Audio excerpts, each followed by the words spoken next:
Joining me in the studio to discuss this is TalkTV's chief political commentator, Peter Cardwell. Peter, this is a scandal, and it is, I think, even more scandalous that it has taken an ITV drama to put this in focus and in the spotlight. Because I know that you've been covering this for years. I know we've covered it for years on TalkTV. And I know that personally on the BBC, I think I first covered it maybe as long ago, 11, 12 years ago, something like that, a long time ago. So it's out there, it's known. And there's one particular journalist, Nick Wallace, who deserves an enormous amount of credit for bringing this appalling story into the public domain and making sure that people knew about it. So how can it be that the government is responding to an ITV dramatisation of what they should already be so familiar with and so ashamed of? It's just captured the mood of the nation. It's just really said to a lot of people, actually, this was a terrible injustice against people who were pillars of the community, who did absolutely nothing wrong, and it was not a sense of computer says no, it was actually computer says yes. This huge IT system, the biggest IT system, the biggest civilian IT system in the country at the time, can't be wrong. So there are people who for years had never stolen a penny from anybody, were happily doing their jobs in the post offices, were told from 1999, you have been stealing money. People's lives were totally destroyed. And if anyone's seen the drama or the accompanying documentary from ITV, or indeed the TalkTV documentary as well, it's so clear that this is something that is, yes, it's a little bit complicated, but at the end of the day, it's a system telling someone that they've made a mistake. Most of these people said, I haven't, because they hadn't.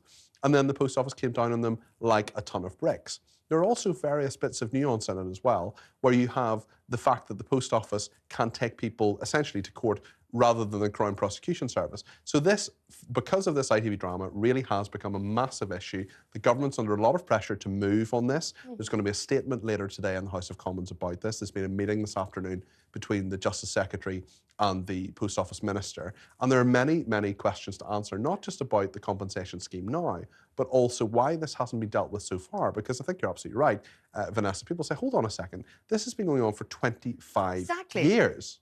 And now, it's only now. It takes an ITV drama, so a fictionalised version of something that is fact, to make the government sit up and take notice. I think that in itself is absolutely scandalous. Totally agree. That's my opinion. Totally agree. I also have met, during my career, quite a few of the sub-postmasters concerned, some of whom went to prison. And I'll just give a précis, just an overview of the kind of story, in case people haven't seen Mr. Bates in the post office, in case they haven't read about it in the papers, and they're not really sure what kind of an impact this had. So, for example, I would have in my studio somebody who, as you say, never stolen a penny in their lives, running very successfully a small post office. And sometimes when you run a post office, you might end up £11 short at the end of the week, or you might end up £28 short, you might end up £53 short. You could usually redo the maths and account for it. But these people would suddenly find that rather than being £11.99 short or £42.50 short, they were suddenly £8,000 short. And they'd be thinking, hang on, what? And they'd try and do the maths, and they'd use this Fujitsu computer system, and it wouldn't work, and it wouldn't work, and they didn't know what to do, and they were absolutely panic-stricken. And they would do things like sell their mother's engagement ring and put the money into the deficit, and then they might even remortgage their home and put the money into the deficit. They were trying to think of ways to make up for this gaping lack of money that they seemed to have lost, that they couldn't account for having lost, because actually they hadn't lost it. And they were contractually obliged to make up the shortfall as well. And they were obliged to make up the deficit, even if they knew there hadn't even been enough business in their post office for them to have possibly lost that amount of money, because actually they didn't do very much business. It was a small, sleepy post office. And then ultimately, these incredibly decent people who were selling anything they had to try to plug up this deficit that wasn't their fault, and you know, protesting, they just couldn't understand how it had happened. They just didn't understand how it had happened. Could somebody please explain? And in the end, some of them went to prison for crime, this crime of defrauding the post office that they had not committed. I mean, it really is absolutely unthinkable. But when they come and you see them face to face and they tell their own stories, and they're shaking still from the shock of it all, and shaking from the shame of something they hadn't even done. And so many of them have still not been compensated at all. But this appalling calumny against them and against their honour and ruining their whole lives. I mean, it really is appalling, and it should not have taken this blinking drama to make this a really pressing concern of the government's. Yeah. Should it? And what I'd like to know is at what point did the Post Office realise, or did they realise, when did they know that it was their computer system that was doing this, not the people themselves? Well, I think pretty early, certainly Really? from what we know. And the problem was not just what the Post Office knew and Fujitsu, the company that provided the Horizon technology. The fact is that it is to do with what they knew, and then when they were told there was a problem, did they tell the truth? Did they stop prosecuting people? They did eventually, but they didn't for a long time. So there's still people being told, no, you're the only person this has happened to, this is a problem, and you need to pay the money back, otherwise you're going to go to prison, and all the associated, oh, there's a sub-postmaster who's been stealing money off grannies' pensions. It's been horrendous. People's children have been bullied, they've had to move schools, people have taken their own lives over this. Yes, 4 people have taken their lives. Yeah. 4 people have committed suicide over To this. say nothing of the stress, there's a woman who was portrayed in the drama as well, who, or a version of her story, who had to have electroconvulsive therapy because of depression. It has destroyed so many people's lives.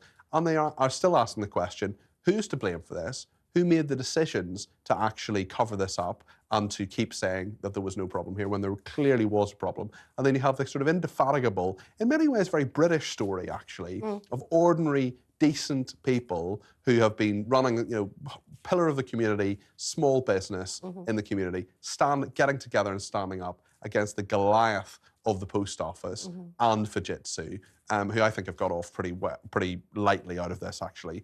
Paula Venables, who has got her CBE, people are saying should be stripped. Over 1 million people said that should happen. The Prime Minister says he would strongly support that process. I really think that's the least of the concerns. I mean, I really It's a sideshow. I think it's a sidebar, and if she's stripped, okay, and if she's not, who cares? It doesn't make it better for anybody else. I don't think that's a pressing concern, although it would make sense and it probably would be fair in my view. Yeah. But I don't think it's front and centre stage. What needs to happen is admission of guilt. What needs to happen is punishment of the people responsible within the Post Office. The interesting thing as well from Paula Venables is that she keeps saying, I've made this point on Twitter actually, she keeps saying it would be inappropriate to comment while the public inquiry goes on. Why? Well, exactly. What about saying you're sorry? How about that? I think it would be inconvenient to comment. I don't think it would be inappropriate. Look at people who've commented on this. Yeah. Rishi Sunak, all the campaigners, all the victims. Yeah. There are various people within Fujitsu and various other bits of this scandal that have commented. We've had a flipping ITV drama about it. She has never sat down and done an interview with a journalist about this scandal. She has appeared at the public inquiry. She's cooperated with that. But there are a lot more questions to answer for her and many people in the Post Office at the time. Whether we will actually get those answers, there's not a criminal probe into this as well, as there should have been a long time ago as well. There should have been. People's lives were completely ruined. Some of them ended.